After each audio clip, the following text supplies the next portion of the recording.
Permanent Secretary, the management of NSITF, invited guests,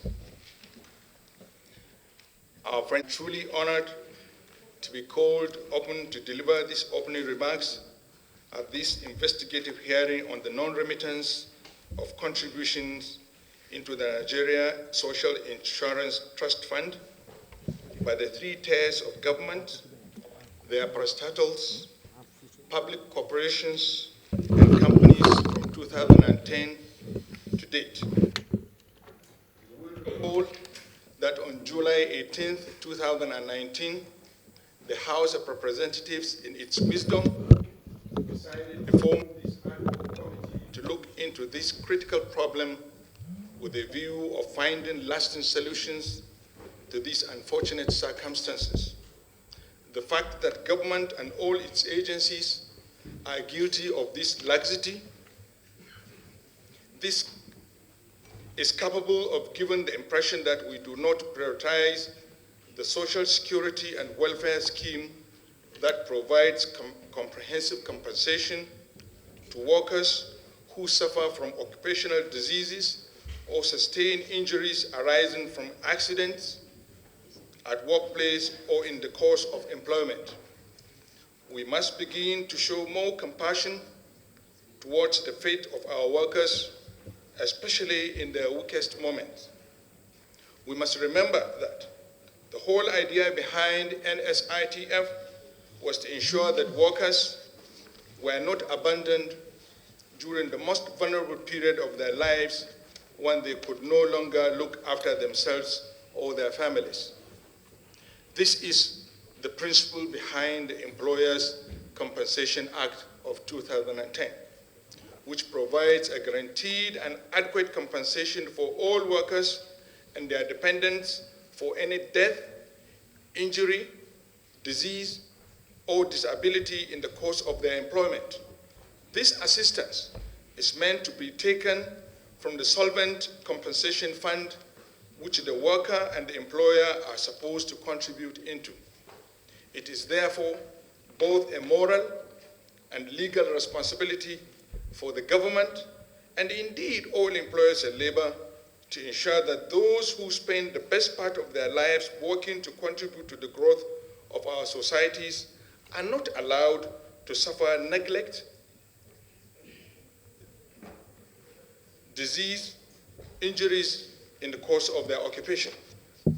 Besides, the only way that workers will be willing to sweat it and put in their best is if they have prior assurance that whatever happens to them in the course of their duties, they would be duly compensated.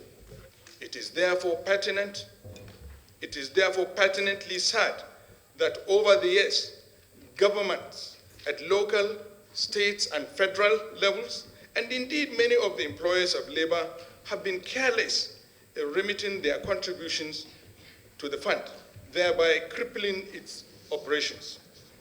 The fact is, without these crucial contributions, the vast majority of Nigerian workers will be denied the prospects of getting any relief whenever they suffer occupational misfortune. This investigative hearing is therefore crucial in many respects. It will help us identify the real causes of why three tiers of government, public-owned companies, as well as the private ones, have failed to make this remittance in the last 1 decade and how this can be corrected immediately. Our mandate is to find the root cause of this anomaly and any lasting solutions to the problem. So we intend to leave no stone unturned in carrying out this national assignment. We are aware that most organizations in the private sector only manage to pay these remittances so as to fulfill part of the conditions pertaining contract awards in Nigeria. There is still a great deal of work to be done before this breach can be corrected. This ad hoc committee, and indeed the National Assembly, call on the federal, states, and local governments, their agencies, parastatals, and private companies to immediately pay all contributions due to NSITF in order not to jeopardize the noble objectives of establishing the fund. According to the International Labour Organization, close to 6,000 deaths are reported daily worldwide as a result of work-related accidents, and over 340 million occupational accidents annually. The annual loss of manpower is therefore limitless. In Nigeria, the coal and petroleum sectors produced the highest case of fatality per injured person, which is about 16.6% compared to 5.9% amongst woodworkers. I am therefore calling on all major oil companies, particularly the NNPC and its subsidiaries, the greatest violators of this act, to expedite action to rectify this breach and pay their backlog of contributions to the NSITF before legal action is taken against them.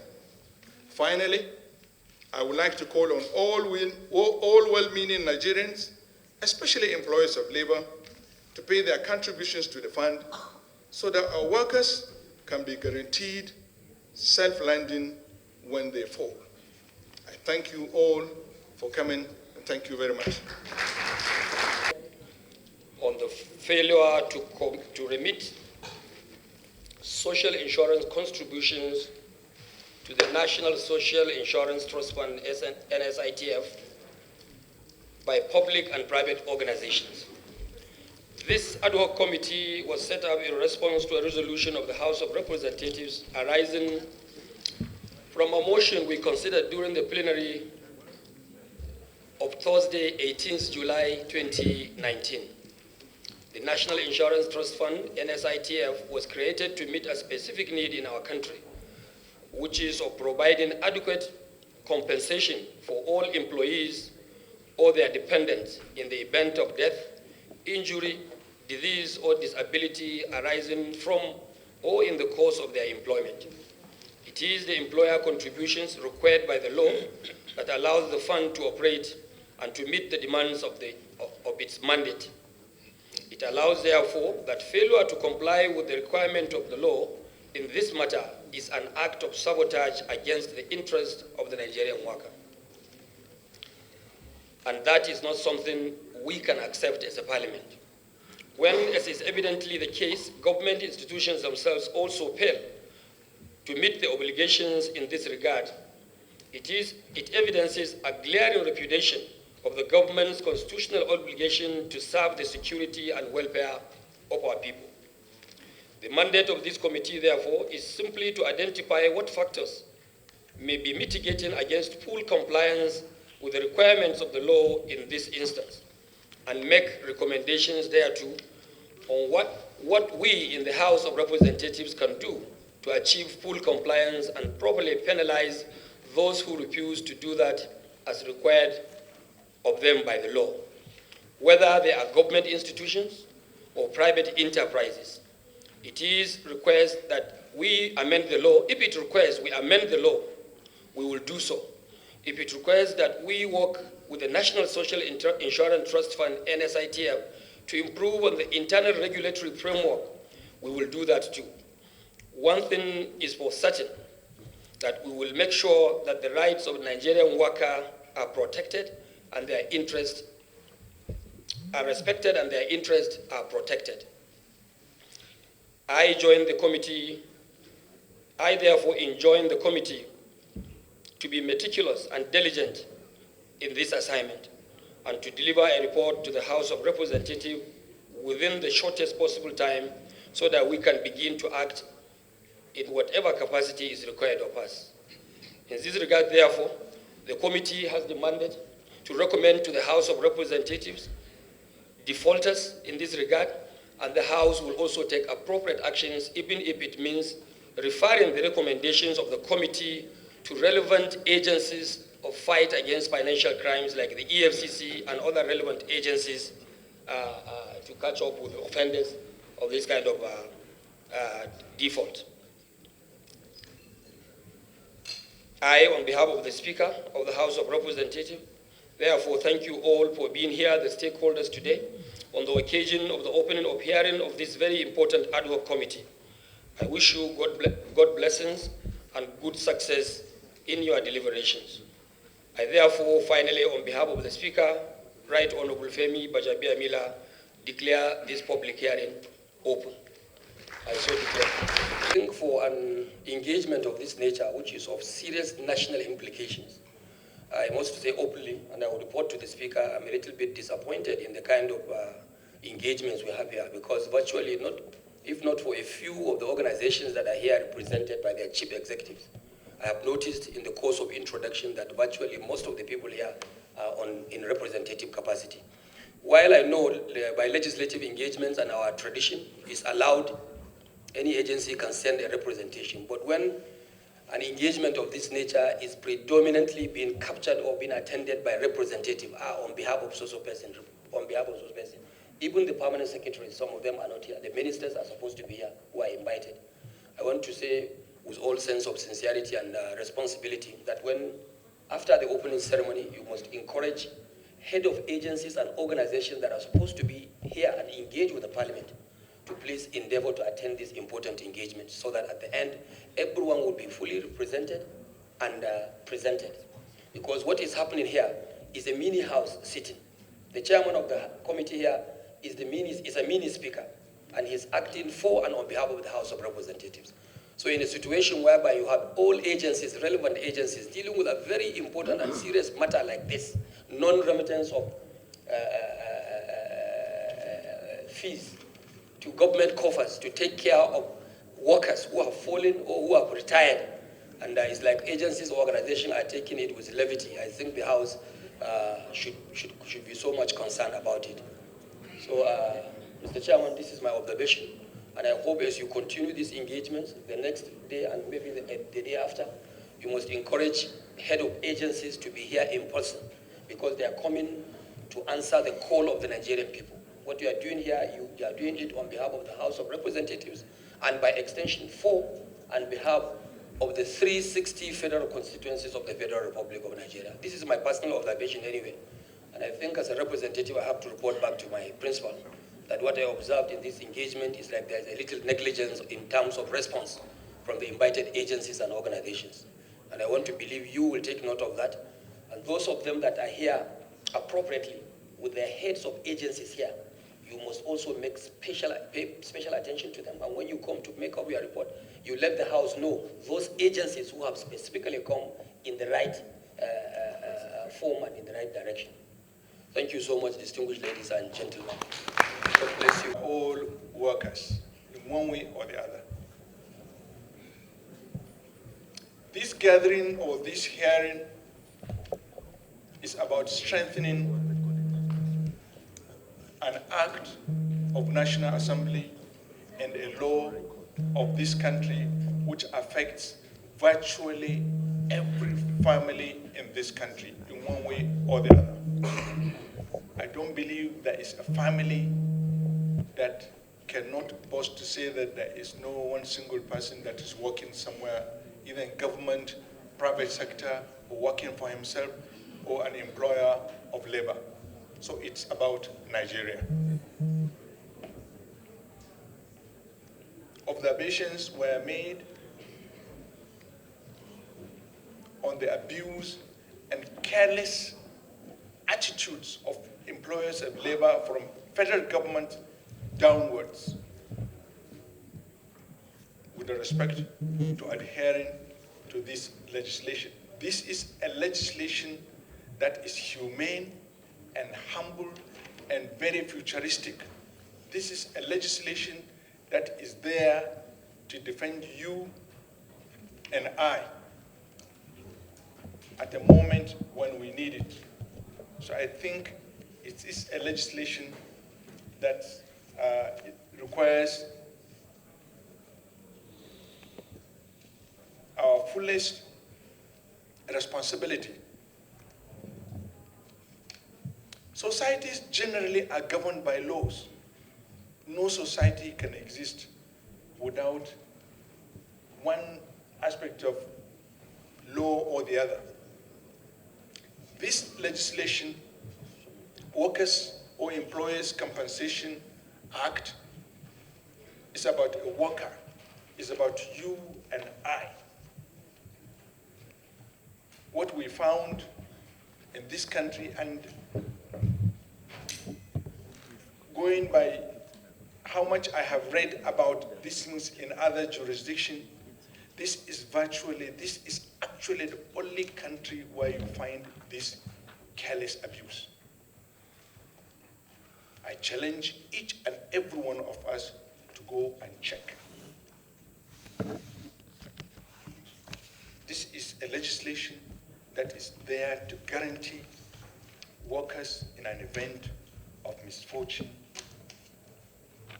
during their employment time. It doesn't require much.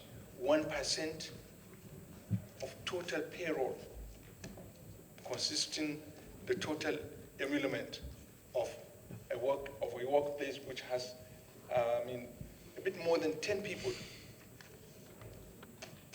You will be shocked. Look at the oil industry that we have. They are the worst defaulters. And that's why you find our Nigerians are at threat.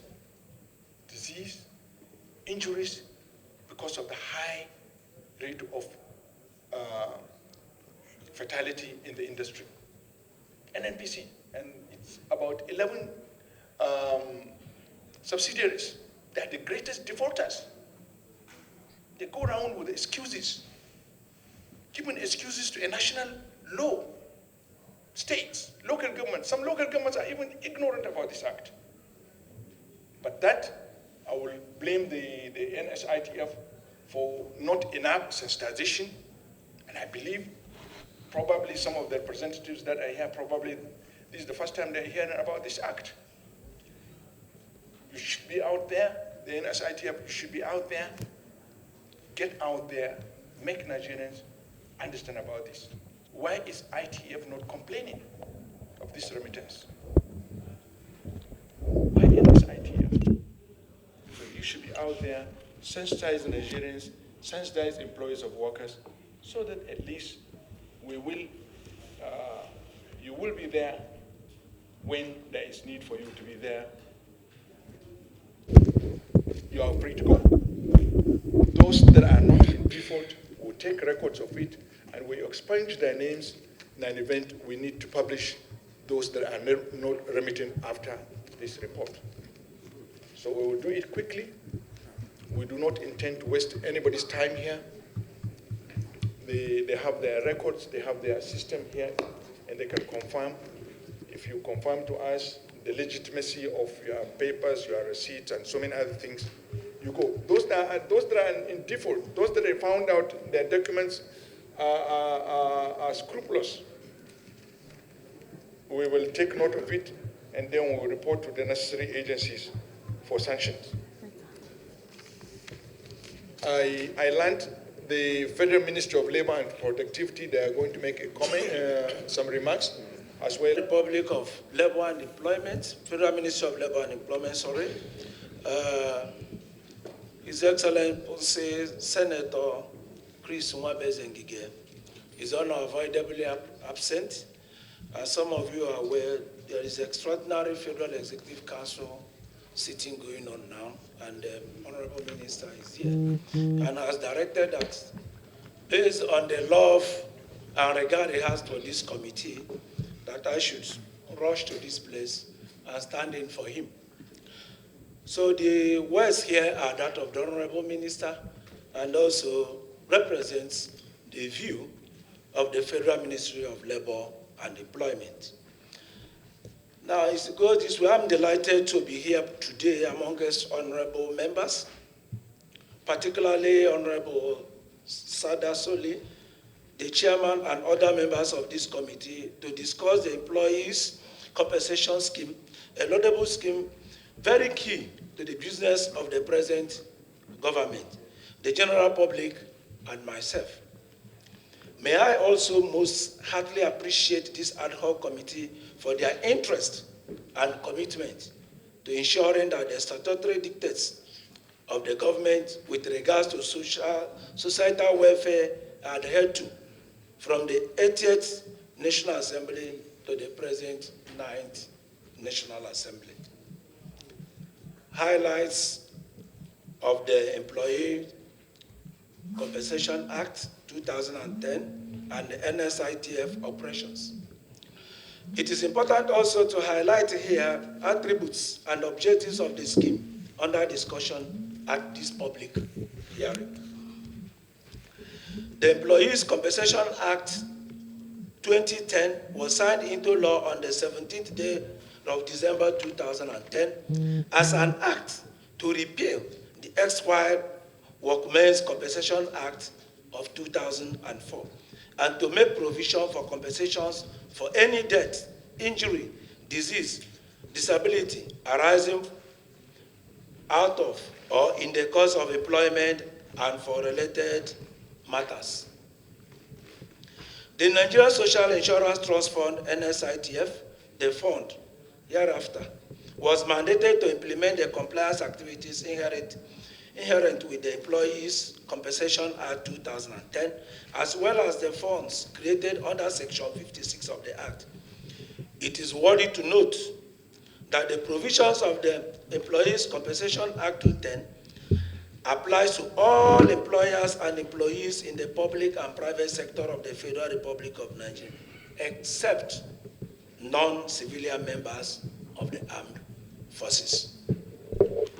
The scheme provides for an open and fair system of guaranteed adequate compensation for all employees or their defendants for any death, injury, disease, or disability arising out of or in the course of employment.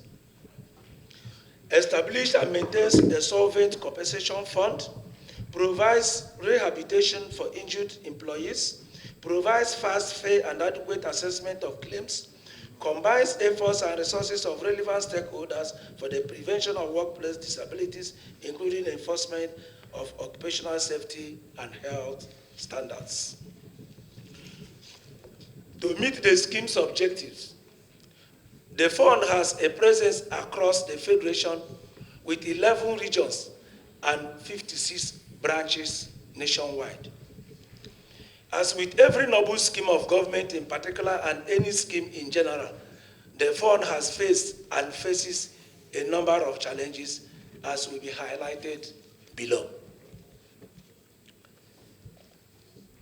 1, public mistrust of government institutions in terms of efficiency and viability. 2, poor response from other tiers of the government, state and local governments, acceptance and compliance very, very, very discouraging. The size and diversity of the labor force, inaccuracies in available data for the informal and formal sector. 4, unwillingness of employers of labor to comply with legislation. 5, under declaration of employees' emoluments and staff strength by employers. 6, statutory reduction to be paid by employers, not employees, is seen as an unnecessary burden. 7, public awareness of the scheme has been relatively low. I repeat, public awareness of the scheme has been relatively low, stemming mainly from confusion between the scheme and the pension scheme. My office, the Ministry of Labor and Employment, as well as the board and management of the fund, has taken several steps to mitigate the challenges listed above by taking the following actions. Actions taken. 1, collaboration with stakeholders and similar agencies, courts, Corporate Affairs Commission, CAC, Bureau of Public Procurement, BPP, Federal Inland Revenue Service, FIRS, PENCOM, NHIS for information sharing, feedback mechanism, and regular updates to media. 2, demand notices to recalcitrant employers. 3, familiarization with and attestation of stakeholders and other organizations, collaboration with NECA, NUC, TUC, MDS. And 4, participation in exhibitions, trade fairs, roadshows, and holding town hall meetings with stakeholders to increase awareness. 5, special recognition and award for deserving stakeholders/staff. And 6, showcasing the scheme's successes in prompt payment of compensations and non-cash benefits, such as prosthetics to affected employees. And 7, digitalization of registration and compliance processes with information technology tools that aid online registration and payments, real-time processing of compliance certificates, and a payment portal interacting with remitter. 8, participating in several media rallies to sensitize citizens on the benefits of the scheme. 9, partnering with several MDS to ensure that the NSITF compliance certificate is a key requirement for all contract processes. Writing letters of introduction of the scheme to MDS, companies, states, and local governments. Maintaining a cordial and beneficial relationship with NECA, NLC, TUC, and other relevant stakeholders and its members to ensure they successfully key into the scheme. Expectations from relevant stakeholders. This brief will not be complete if I do not mention what our expectations are of some relevant stakeholders, such as the National Assembly. National Assembly's Ad hoc Committee. 1 is to assist the fund in amending and strengthening the act in the areas of stiffer penalties against defaulters and remitting the 1% contribution fund from source in like manner with other agencies. This is the role we expect the National Assembly to do, the Ad hoc Committee, in respect of this very important assignment. Then employers. We expect the employers to render contributions as at when due. Actual and full declaration of staff strengths and emoluments, and report accurately in timely manner cases of accidents, injury, and or death to the fund. And we also expect the employers to make available their records for inspection as recommended by the Act whenever required by the fund. Then the employees, we expect the employees to report cases of remittance from their salary, which negates the dictates of the Act. We also want the employees to ensure prompt reporting of incidents, injury to their employers when it arises. This is very, very key. This is very, very germane, because the employees themselves ought to be prompt and expeditiously report any case of injury that may arise in their workplace to the fund. And that's the only way the fund should be able to track down what is happening and assist without wasting time. May I conclude this brief speech by thanking again these estimate committees, efforts towards ensuring the strict compliance to the Act, as well as appreciate everyone for patiently listening to me. I must also not fail to mention that the Employees Compensation Scheme provides some of the contingencies of Convention 102 of the International Labour Organization, ILO, of which Nigeria is a signatory. Just make a comment where the Permanent Secretary made a mention of confusion between this Compensation Act and then the pension scheme. I think there are two different things. This Pension Act is a cost to the employer. The NSITF is a cost to the employer, and the pension scheme is a cost to the employer and the employee. So there is no confusion. It's just our attitude to serious national issues that is manifesting here. Let's call a spade a spade. You elected us to represent you, therefore we will tell you the truth. It is generally our attitude to national issues. That's what's causing this problem. If to say we will send EFCC after your organization, you pay. You will not believe when we made this advertorial, some organization ran to NSITF, they started paying. They ran to the NSITF, started registering, and they started paying. One of the governors called me. How do we do this? We are not aware of this. that you can't take our money. I say it's not about your money, Your Excellency. It's about the act of the National Assembly, and this is an executive legislation. Even the executive brought this legislation to the National Assembly. It's not a private member's bill. It was an executive bill. So I think it's our attitude to things, especially serious things, serious issues that affects each and every one of us. So I believe we will wake up and do the right thing. So we will commence this verification, this hearing. The MD said their table is there. We will do quickly, we'll run quickly. The list is here, we'll do it quickly. They are there behind you once you are okay. And then let me inform the gathering here. All the names that you have seen that we have advertised or we published, this information was reliably received from a reliable agency where these companies exist. But if you have anything to sort out, the NSITF are here, sort it out, they take records. After we reconcile our records and we'll move on from there.